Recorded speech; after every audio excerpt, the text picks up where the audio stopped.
Worsening Oroville Dam crisis, will it become the worst disaster in U.S. history? Later tonight, the first of 3 major storms will hit the Oroville area. Will the Oroville Dam hold? We collectively pray that it does.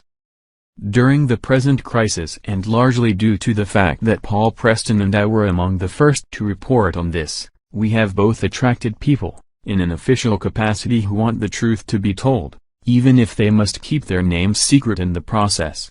Subsequently, I have managed to establish a number of off-the-record and on-the-record contacts in this process.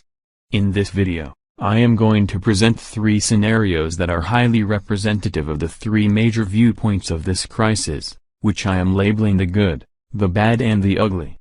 The good. The following account represents the best-case scenario regarding the present structural integrity of the dam. This information is derived from the former professional contact of the author of the following communication. As far as knowledgeable people, with regard to the present crisis, this is the most optimistic projection of what lies ahead for the 2 million people living between the Oroville Dam and Sacramento.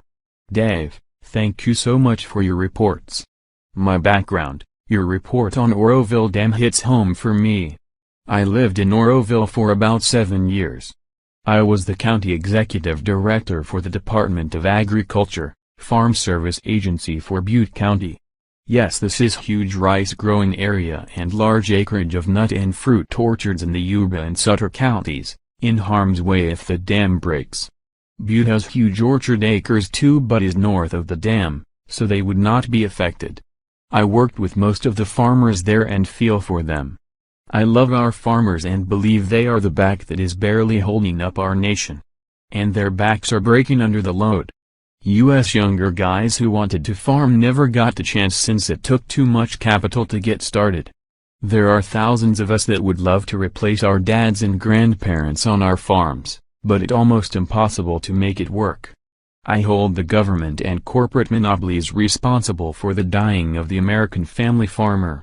Inside report on the dam. I wanted to give you some inside feedback. I have been concerned about my friends around Oroville and have been calling them. I'm currently living back where I grew up, here in Idaho. I talked with one of my friends who are close to those working on fixing the dam. I received a good report from him. The hole that is eroding is better than they thought. The projected rate of flow coming from the next storms is less than the last one. Also, they will have the water level down about 50 by the time the rainstorm hits, so there is enough capacity to handle the new runoff based on weather predictions. Bottom line is, it seems, they may have barely got out of this major disaster for now. He also said there is major work that needs to be done to get it repaired.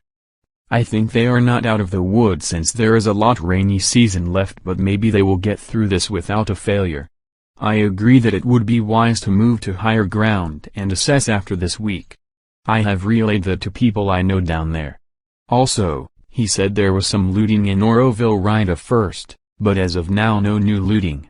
Oroville has surrounded the wagons and community leaders, police and all have done a good job to take care of my second hometown.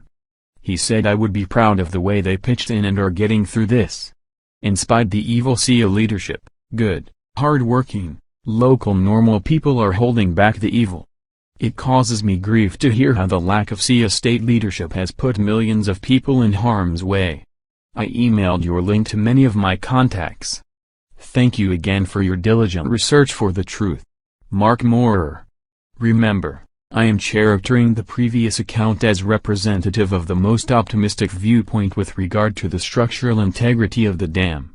Yet, even in this most optimistic account, Mr. Maurer expresses some doubt as to whether the dam can survive, not just the next 3 storms which will point the area in the next 6 days, but whether the dam will survive the entire rainy season. And even in this optimistic account, the people should be moved to higher ground. The bad. The following account is typical of what I am getting from people who purport to have the background and experience to make informed projections regarding the saving of the Oroville Dam. Dear Mr. Hodges, I have been reading and listening to your accounts about the very serious situation involving the very serious situation here at the Oroville Dam. First, The two spillways are nearly useless in terms of providing relief to the dam. The dam is totally on its own and there is at the present moment nothing that can be done to improve this situation. As falsely advertised, we have not been able to bring the water levels down 50 feet, which has been our goal since the onset. I would bet that this dam is going to fail. I am not sure that it will fail in the face of the upcoming storms. Over time, this dam will fail, and I think this dam will do so before end of winter. I have witnessed many heated debates about the potential need to evacuate the people who would be in the path of the oncoming waters should the dam fail. I can tell you there are two major camps. The locals think an evacuation is needed for at least 10 days so we can see how the dam is going to react to the upcoming storms.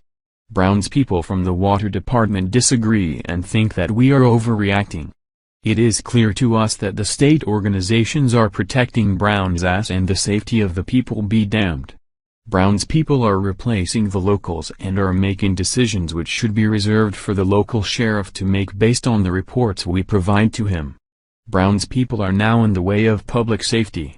If this dam breaks, there will be towns that will disappear and they will not come back. I have seen 3 projections which I think we should be preparing for since so many lives are at risk. If the dam breaks, the water would reach between 35 to 50 feet high coming out of the dam.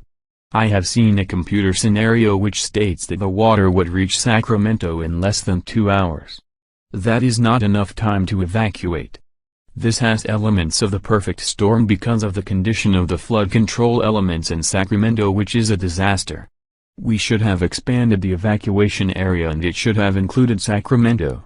I cannot project the loss of life, but I think your figures represent the worst case scenario, but they are realistic. Please do not publish my name or email. Call me Ben. I will have more to say if you keep my name out of your reports. 2:17 a.m. Pacific. The Ugly. I am reliant on people who want to tell their story and subsequently contact me, in regard to what they know about the condition of the dam, and what a breach would represent. Paul Preston is local and has the advantage of being able to speak directly with several experts.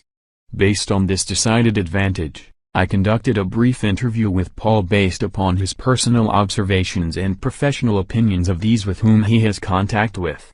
You will hear in the following brief interview that Paul's sources believe that the dam may not survive the upcoming wall of storms. Further, you will hear that politics has reared its ugly head in the midst of this crisis when the emphasis should be on saving lives. Well, a number of things are going on. We're expecting the storms are turning out. They're going to be rolling in here on, looks like starting tomorrow, Thursday. We got a little bit of a rain today, but starting on Thursday and then Friday, then picking up big time steam on Sunday and Monday and Tuesday. For about the next 7 days, we're expecting what's called by Anthony Watt, one of our big weather reporters around here, a super soaker. That's going to bring anywhere from what we were beginning to think about 5 inches of rain, anywhere between 7 and 11 inches of rain right into the Oroville area in Northern California. And this is not good. This is not good information. So that's one of the big things. The other big thing is that today Jerry Brown pulled off the non-union workers from the Oroville site, the ones that have been saving the dam and doing really yeoman's work. Since this whole thing happened, they were pulled off to be replaced by unionized workers from Sacramento. So that doesn't really sit well with the population around here, but that's what Jerry Brown wants. And, of course, he's the governor. He's trying to direct traffic now after he's absolutely a failed governor at this point. Nothing will redeem him from this mega disaster that's about to happen. The repairs on the dam are not really fulfilled like a lot of people thought. The dropping of the water is not occurring like the Department of Water or the Water Resources people predicted. That is not happening.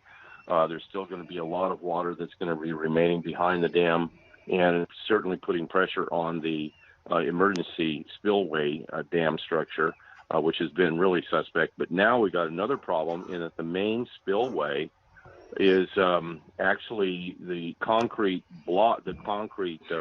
chute, if you will, that was ruptured to begin with. Well, it's continued to rupture, and in fact, what it's doing now is, because of the velocity of the water, is just tearing up the concrete. It's starting to creep up towards it, the dam itself, and it's starting to act like a buzzsaw on the side of the mountain and gouging out large chunks of the mountain that it's sitting on. So this thing is creeping up towards the actual dam structure itself. At some point in time, they're going to have to turn off the